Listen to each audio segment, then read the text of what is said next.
Welcome to Omkar Creations. Like and subscribe this channel for more videos. In the last video, we discussed the situation in India created by the First World War.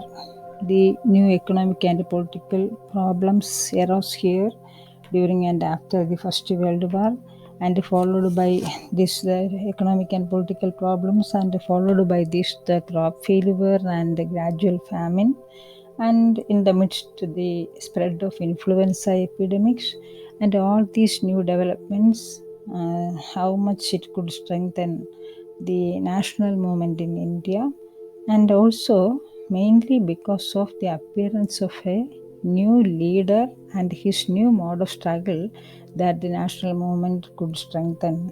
These things we studied. The new leader was Mahatma Gandhi, and the new mode of struggle was Satyagraha. Here we will study or discuss the idea of Satyagraha. At first, we will come to the meaning of Satyagraha. Satyagraha means firmness in truthful cause. That is what is meant by Satyagraha. Firmness in truthful cause. Then what was the idea of Satyagraha? That is what next we will see. What was the idea of Satyagraha is an important question also. What was the idea of Satyagraha? Mahatma Gandhi, as we know, returned to India from South Africa in January 1915. He came back to India from South Africa with valuable experience of struggle. After fighting there successfully, that he reached here in India. He had successfully fought against racial discrimination of the white rulers there in South Africa, and he adopted a new method, a novel agitational method, that is a method of mass agitation, which was he called Satyagraha. With this successful Satyagraha that Satyagraha movement conducted there, that he reached here in India. Now, what was the idea of Satyagraha? That question, about that we will see. Satyagraha means firmness in truthful cause, and how he started Satyagraha movement in India. About that, before coming to the Satyagraha movements he conducted here in India, after arriving here, we will see the idea of Satyagraha. The idea of Satyagraha emphasized the power of truth and the need to search the truth. The power of truth and also the need to search the truth. Satyagraha was based on truth and non-violence. As Satyagraha was based on truth and non-violence, an ideal Satyagrahi was to be truthful and peaceful.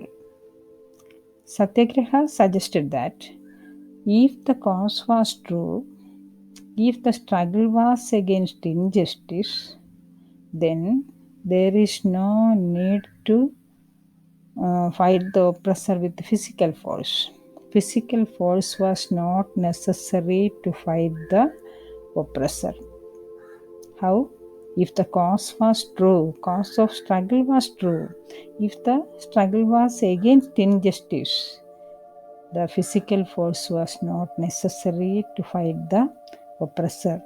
Without having any vengeance, without seeking vengeance, or without being aggressive, without having any ill will to the oppressor or the adversary, the Satyagrahi could win the battle through non-violence. That is what is meant by Satyagraha. How this can be done? Only by the use of non-violence. How can a Satyagrahi win the battle? About that we have to see.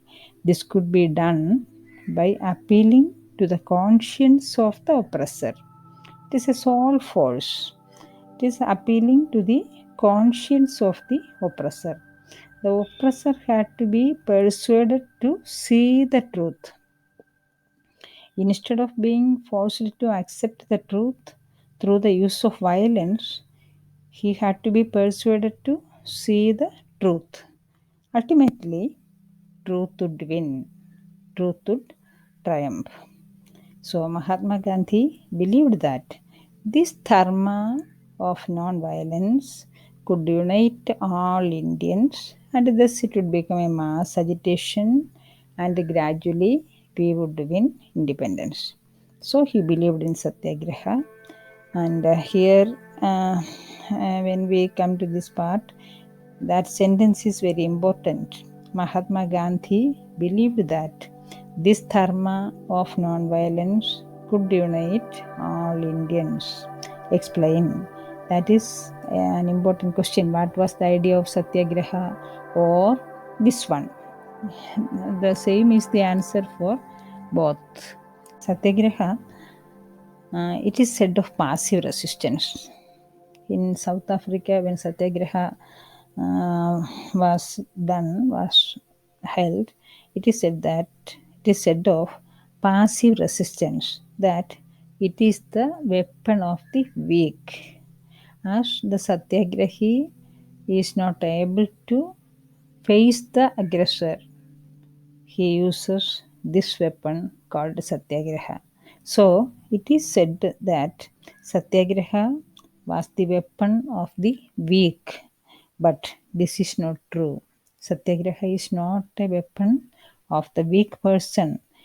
Satyagraha can be done only by a strong man. This weapon, the power of this weapon is very important. This weapon can be used only by the strong. The weak person can't face this situation.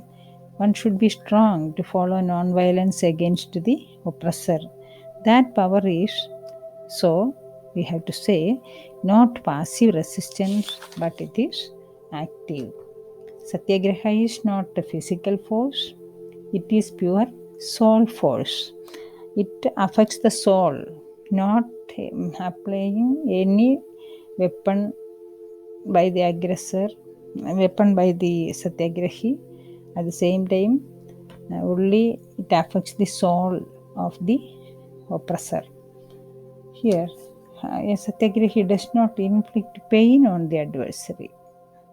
He does not seek the destruction of the adversary. He has no ill will to the oppressor. While resisting the evil, he does not hate the evildoer. Here, truth is the very substance of the soul. That soul is informed with the knowledge of truth. Ultimately, truth would triumph. That is what is happening when we follow Satyagraha. Truth is the very substance of the soul. That soul is informed with knowledge.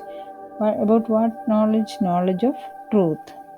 Then the oppressor would understand the truth and he would come in the proper way. Thus, ultimately, truth would triumph. This much about Satyagraha, that is very important. After fighting in South Africa, he did not directly jump into the freedom struggle here in India.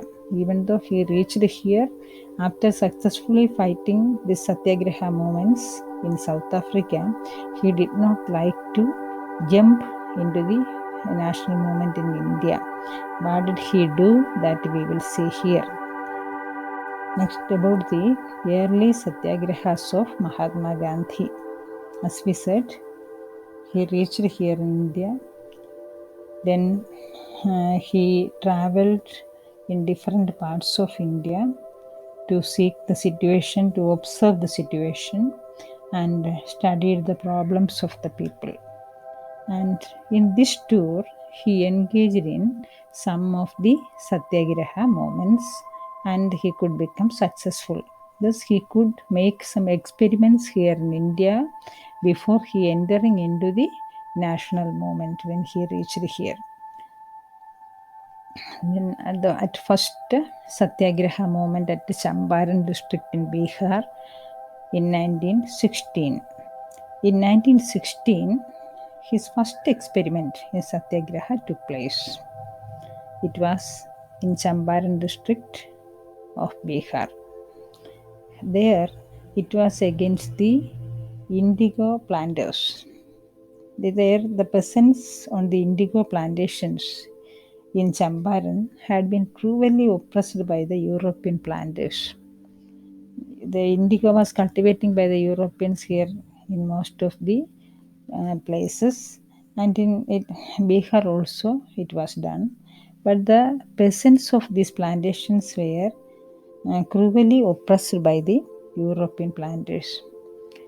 Mahatma Gandhi inspired the peasants to struggle against this oppressive system, and ultimately the government was forced to reduce the disabilities of the peasants, and there he could seek a solution. Thus, he could become successful. Next important struggle in which he participated was the Satyagraha at Kheda district of Gujarat in 1917. Here also he organized a Satyagraha to support the peasants of this district of Gujarat. Due to crop failure in that year, the peasants here could not pay the revenue. But the British government was forcing them to pay the revenue. Gandhi led a successful struggle to reduce the land revenue. Thus, that problem also could become solved using this weapon of Satyagraha. Another important moment in which he participated was in Ahmedabad in 1918. In 1918, Gandhi went to Ahmedabad, and there he organized a Satyagraha movement.